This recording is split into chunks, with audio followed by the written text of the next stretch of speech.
For the past few years, Ricky Gervais, Stephen Merchant, and Karl Pilkington have been meeting regularly for a series of pointless conversations. This is one of them. Testing. Is that all right? Hello and welcome to the Ricky Gervais Show with me, Ricky Gervais, Stephen Merchant. Hello. And the little round-headed buffoon that is Karl Pilkington. All right.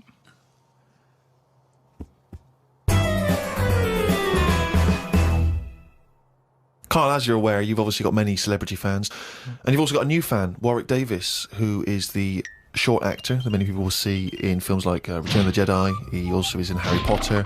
He's 3'6", and Ricky and I worked with him recently. And far from asking us about the many celebrity names that we've worked with, the only person he was interested in talking about, of course, Mr. K. Pilkington. He wanted to meet you, Karl. Yeah. Well, is he all right to get on with? Why wouldn't he be? Just because sometimes when people aren't normal, it's just... Sorry? No, I just mean when someone... Like, I've met a few little people in my time. The one that I met a little fella once, and he was all right. He got drunk really quick. But he was all right, but it took me by surprise. Only because, like I've said about when I met Steve for the first time, it's only that same thing. And then if I lived with the little fella, I'm sure we'd get on a storm. What do you mean when you met There's Steve? a TV show waiting to happen. Things wear off. That's like the world, isn't it? And it's the same with the little fella you're talking about. First time I see him, I'd be a little bit like, oh, what do you say? Whereas once you get to know him, I'm sure he'd be a lovely little fella. I don't know where to start, Steve. But Warwick asks, really, what are your thoughts on short people, particularly in entertainment? Because, of course, they've, throughout the ages, made an appearance, particularly in fiction. Tom Thumb, of course, the Oompa Loompas. What do I think of them? He's just wondering, I suppose, what your take is. They're all right. I mean, when I was on jury duty, every day I'd sort of see one pop in, and he'd be sort of struggling getting on the chair. And he'd sort of, he wasn't struggling in a way that he felt uncomfortable. He'd obviously climbed a lot of chairs in his time, and this was just another one. And watching him, it just makes you think. You go, I should appreciate that I don't have that problem every time I have to sit down and what have you. But I don't think it's that bad. If I had to pick being really tall or really small, I'd go for the really small one because, the world's a more interesting place for him, isn't it? Everything's bigger. Do you know what I mean? We go to New York and go, wow, look at this. And they go and they go, oh, yeah. Do you know what I mean? Everything's a lot bigger. Everything's more amazing. Food portions. Everything's a bonus. So out of the two, I'd be small, and maybe that's what I'd chat to Warwick about for a bit, just to get to know him. Brilliant. It's a shame in a way that he's not been able to pop in. I'd like to hear that conversation. But I've got, speaking of like weird stuff and that, I've got a new... Well, we weren't, but go on. No, got a new book. Do you know I had that Freaks book? Top 50 Freaks. Got a new one sent to me. Really? Yeah. And do you know, like, everything normally has a name. So, like, if it's the two-headed fella, they're all nicknames like that, aren't they? They've got two nicknames, I imagine. But this new book I've got, right, on the cover of this one, it's got, like, a woman with three breasts, right? And she's called the three-breasted woman, as you'd expect. The one face. Why is she posing nude, though? That's what I want to know. Tart? Well, she looked happy. And there was a fella with, like, one face but two bodies. What do you mean one face but two bodies? One face, two bodies. What do you mean one face, two bodies? Surely one head, two bodies. Head as well, but it was mainly the face. That was weird because he looked fed up. He sort of... What are you talking about? What are you talking about? Without a head? How can you have... What do you mean? How did it join to the neck? No, it did have a head, but the fact is, it was weird that it had one face to me. What do you mean? Well, if you've got one head, you'd have one face. Yeah, I know, but it was the fact that he had one face and two bodies that I didn't think... But why do you keep saying one face and two bodies as opposed to one head and two bodies? We're all the man with one face. Yeah, but now I've got one body. Yeah, well, surely he's the man with two bodies then. Again, the description. Roll up, see the man with one face. I know, yeah. So it's full of stuff like that, right? And what I'm saying is, that fella, the one-faced man, the three-breasted woman... He wouldn't be known as the one-faced man, is what I'm saying. Well, that isn't the peculiar thing about him. Well, they all had names like that. Right. But he was one thing in it. that didn't even have a nickname. It was so weird. What do you mean? It just said unidentified. What does it look like? Sort of testicles for eyes. That's. It just reminded me when you. What do you mean strange. testicles for eyes? And what is it? Did he have a normal body? I didn't even look at that. Oh, So that's what I'm saying, though. You're attracted to the oddness of the thing, and that's what I was saying about Warren when he walks in. Warwick.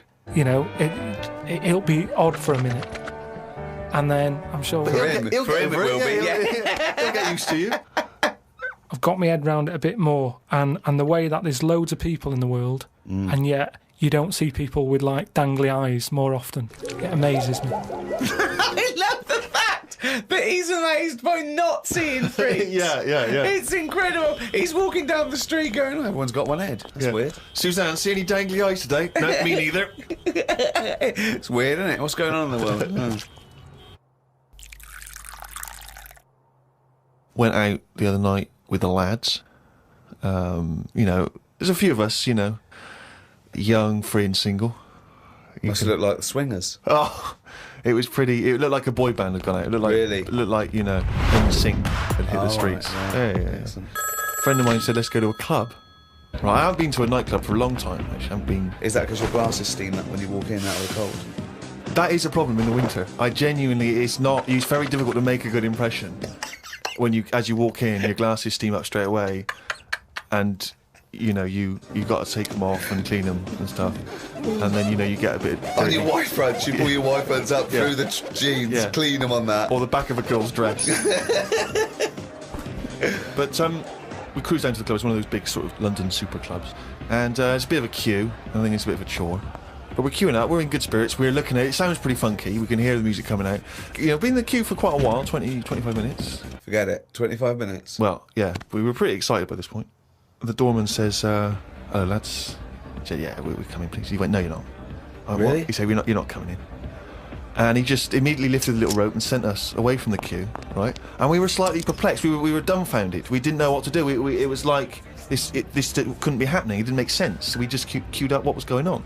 And so my friend said, well, we've got to find out why he's not going to let us in. So he goes back over. I thought what you wanted to do. You wanted to tie him up with logic. That'll show a bouncer. Exactly. Yeah, show him how educated you are and how you can win an argument and make him look stupid. You'll be in that club in no time. That's what they appreciate. They love that. Because what they respect is being made to look like a fool. Yeah, exactly. So we went over and... They really look up to intellectuals. Exactly, yeah. So one of our mates goes over and he says, why didn't you let us in? And he went, because you didn't have any girls with you. Now, I'll tell you this. That's kicking you when you're down. Because when you're out on a Saturday night trying to get into a club to meet women, and the reason you're not allowed to go in a club to meet women is because you haven't got any women with you, that's just salt in the wound. It's so humiliating. So, a friend of mine says that there's a VIP entrance over there. There was like a woman with a clipboard, you know, the guest list. Separate entrance. She said, you know, you've got a little bit of profile, Steve. Why don't we try and use your... You ran home, got your Golden Globe in your Emmy. Yeah, exactly. Well, I always carry, you know, some of my cuttings with me. Yeah. And I felt a bit self-conscious about that. I was thinking, I'm not into this, you know, it's a bit awkward. But he said, look, don't worry, you just stand here. Just stand here, just like you're having a conversation. I'll go over, I'll point him out, I'll go, oh, there's Steve Merchant over there, at the office or whatever. Oh, God, Steve! So I thought, well, the thing is, we were out, and I was a bit frustrated, and I thought, you know, we may as well try everything. So I stand there, if my friend goes over and he has a word, and he comes back, he says, it's fine. She can't let us in the VIP entrance because she's not allowed, but what she can do is walk us to the front of the queue, right? You can walk to the front of the queue and explain. So I think, okay, fine. Oh, God. So we walk past everyone else, right, to the front of the queue, right? She goes up to the guy, she says, this is Steve Merchant office. The guy goes, I know he is, we're not letting him in. Oh, God! Oh, God! By now, of course, some people have recognised me, so they're trying to have my photo taken. So there's people inside the line that's being allowed in the club. I've got to lean across the rope to have my photo taken with them, even though I'm not allowed in the club. So they go, oh, all right, this is Steve, they're having the photos taken, right, camera phones and that. They're going into the club where the music, the party's kicking off. I'm outside waiting for the next chump who wants to have his photo taken. I mean, it was mental.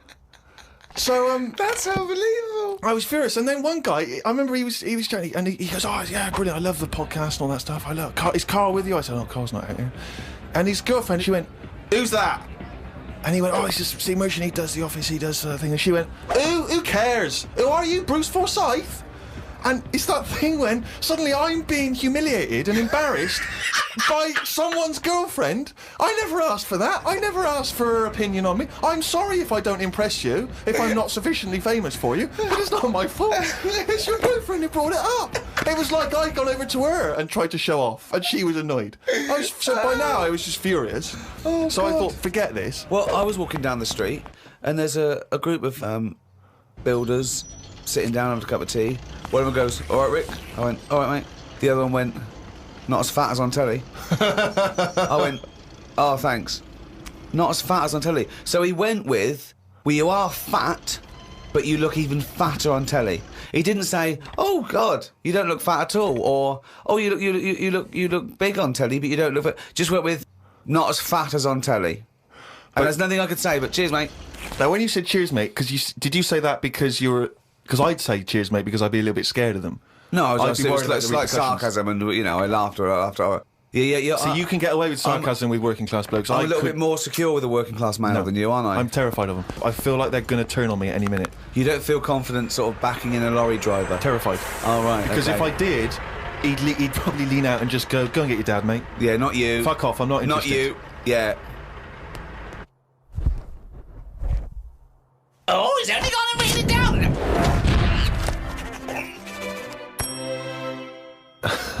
That jingle there signifying, of course, once again, another reading from the Diary of Karl Pilkington.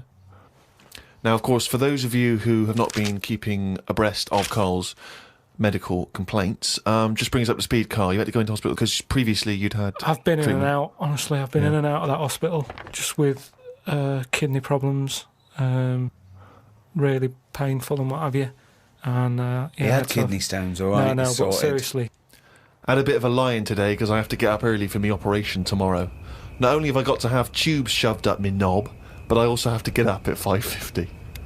Suzanne said I could have what I want for my last dinner. It's not your last dinner, you're going for an operation. Yeah, but you can't take things for granted these days. Oh, I had shepherd's pie and peas. Suzanne made it from scratch. As nice as it was annoying.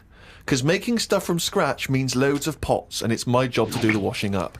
So much as the food was nice, there was loads of pans and that. People who get their last dinner on death row don't have to wash up. Got up at 5:55. You were supposed to be getting up at 5:50 on the other page. You were 5 minutes late getting up. He's often late. Often late. Got to the hospital and had to wait in the waiting room. There was another 9 people in there waiting to be sorted. I got called in. They sat me on a bed and took all my details down. 5 minutes later, I'd been knocked out. I got woke up when they were ripping a pipe out of my throat. I felt more rough this time. The doctor came to see me and said he couldn't find a stone, so I must have passed it. I said, are you sure? He said, yeah, we filled your kidney with water and expanded it, and there was no hiding place. I sat in the recovery room for an hour while they found me a bed. One of the fellows who was sat in the room with me this morning got wheeled in. They couldn't wake him up. All the nurses were laughing because he didn't want to wake up. I bet they were laughing at me when I was in the theatre. Someone told me they totally strip you when they're operating. I would have looked like the alien on the Boswell incident. Boswell! Boswell! It's quite a nice analogy if it weren't for the fact that you said Boswell. It's the Roswell incident. Didn't sleep much through the night because there was a 60-year-old fella shouting at the nurse about his pillows. I don't think I slept through a full hour with one thing or another going on. My bed was next to the toilet, so I kept hearing the flush. How do they sleep in hospitals, though? They wake you up to give you fucking sleeping pills and things, don't they? How do you sleep in there? I don't know what it is. There's no air. There was an old fella across from me who kept breaking wind. He didn't even try and cover it. He was just of that age where he didn't care. Just like, that's what I do. I'm in hospital, leave me alone. What do you mean? Just, I don't know what was wrong with him.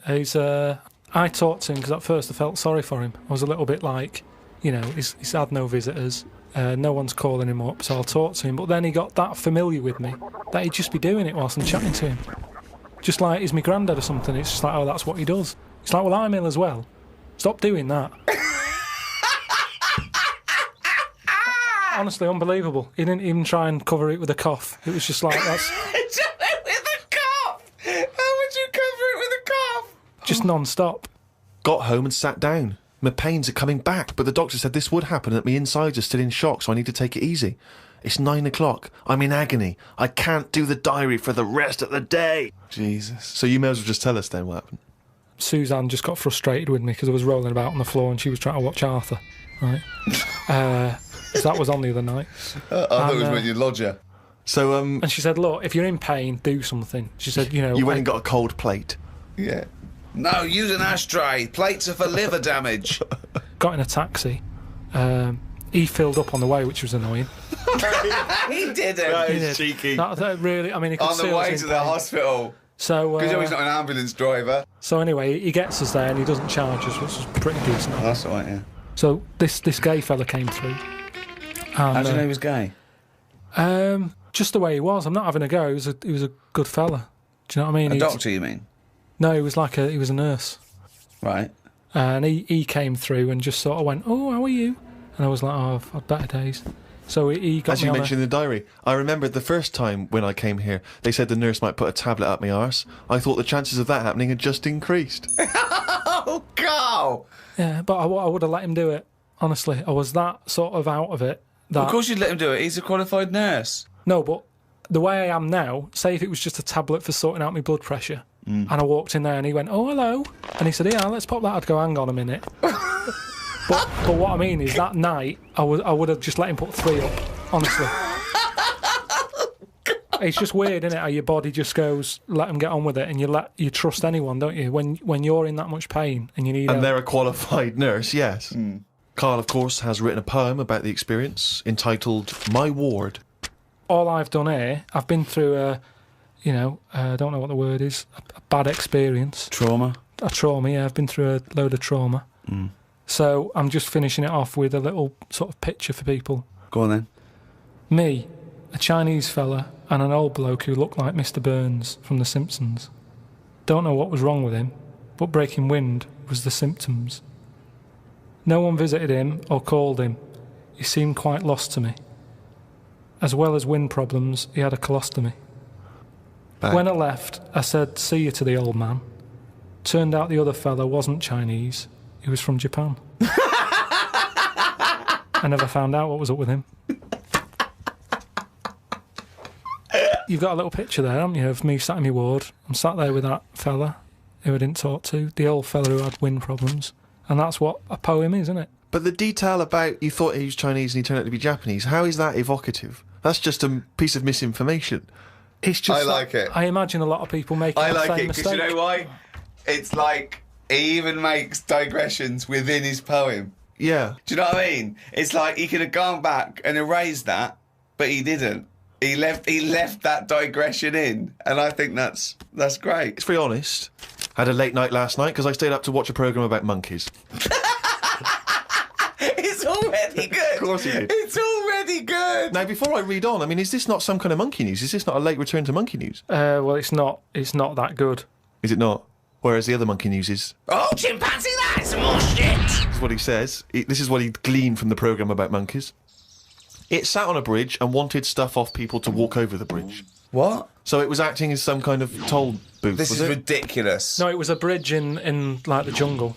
Oh, shut the fuck up. And it's a monkey that sat on a bridge, and a lot of tourists go through the area. No, it's a monkey to look at them. who realised that if he sits there, he'll get stuff because it look like it's a cute little chimp begging. No, but every time. Yeah, because you give a monkey, you give it. Oh, I'm as bad as him now. If you give a chimpanzee a banana, and he starts realising that humans have things to give. Yeah, but it's all squirrels sorts of learn stuff. that. But you don't go. Oh, you wouldn't say, "Oh, went to the park. The squirrels waiting at the gate." You have to give them a toll to go in. They're only good if you give them nuts. They come up to you every time. You fucking idiot. Went to bed after watching it and fell asleep thinking about it on the bridge right now. It's a bit bad, really, because the monkey should work harder for its food. It made me remember the slug I saw yesterday that was eating bird poo. Nobody would ever help a slug with food like they do with ducks and monkeys. A slug's life is pretty bad. The only time they come out of their den is when it's raining. Den. So even their days out are depressing. It is. Do you know what I mean? No. It is like, it's a horrible thing to be, innit? A slug. Love him talking about what is it like to be a slug. No, just because like the monkey, even though it's been quite aggressive, everyone was like, "Oh, give it some water," and it was well like kitted out. It had like chocolate bars, bottled water, some like fizzy stuff, and all that. An iPod. It was listening to Monkey News. It could have had one if it wanted one. It was getting away with murder on that bridge, and that's just because it was furry. Yeah, if that was like a blob, like a slug, there's no way people would be that friendly towards it. And it just annoys me how you get this pecking order for like no matter what creature you are, favouritism. And that slug was only eating that bird poo because it wasn't being offered stuff. If it was offered toffees or whatever. Well, it's just sad, isn't it? It's come to that. That's what its life has come to. Yeah, but it's not a mollusk that's down on its fucking luck. It didn't live in a big country house, No, and his but it wife is. left it. The kids went. It started I was hitting the watching bottle. it, and I kind of thought, and look, they do only come out in the rain, and it's depressing, and it'll probably get killed in a bit. And that was its last meal. I just Last meal. But it wouldn't prefer steak and chips, Carl. It no, doesn't a leaf. have. It must like a leaf or at the end of the day, it's an insect. They love a It's leaf. not an insect. Well, it's part of that gang. It's part of that. No, it's part of They that. hang out together. They hang out It's not. together. Why do you think it's part of that Because gang? it knocks about in the woods in the same place as a spider does. But what I'm saying is they're eating boring stuff because that is what's It's in not their boring area. stuff to them. They're not. I have no opinion of it at all. They take in sustenance. No, but where you are is what you eat. When I'm in London, I'll have beans on toast for lunch. On holiday, what? Tapas? Go on, I'll have a bit. So it's whatever you eat, what's in that area. Suzanne went off to work and I went to the shop to buy some envelopes. The shop was empty, but the fella behind the counter was on the phone and just kept talking even though he could see I was waiting. I started to count backwards from 20. When I got to 6, he hung up and served me. I won't use the shop again. Question, why count backwards from 20? So he's thinking, what's going to happen at 1? If I start counting from 1, he's going, well, let him carry on. What, out loud? So, not really loud, but like more of a mouth action so he could see who was doing it. Do you know, like Sorry, you just started miming counting backwards to a man in a shop. He's on the phone. The Yes. shop is empty. I Yes. thought he'd like me custom. He could have served me and stay on the phone. Even though I don't like that, at least he's still doing what he needs to do. I'd have said, working in a sorry, shop. can I just get these, please? Yeah. Well, I stood there and I thought, it's annoying me now. My kidneys aching and I started to get a bit of a sweat on. So I thought, right, I'm going to give him 20 seconds and if he hasn't got off the phone, I'm leaving. You are giving one yourself, of the strangest people. It's just giving yourself a thing. I could have been stood there for Free. ages. He's one of the strangest people who's free to walk Yeah. It's the about streets. No, I set myself a little target and I thought I don't want to waste another 30 seconds in here. I'll give him 20. It worked. He served me at 6. But it didn't work. Yeah, but did he do it because you were doing that, or did he finish his phone call? I don't know. I was busy counting.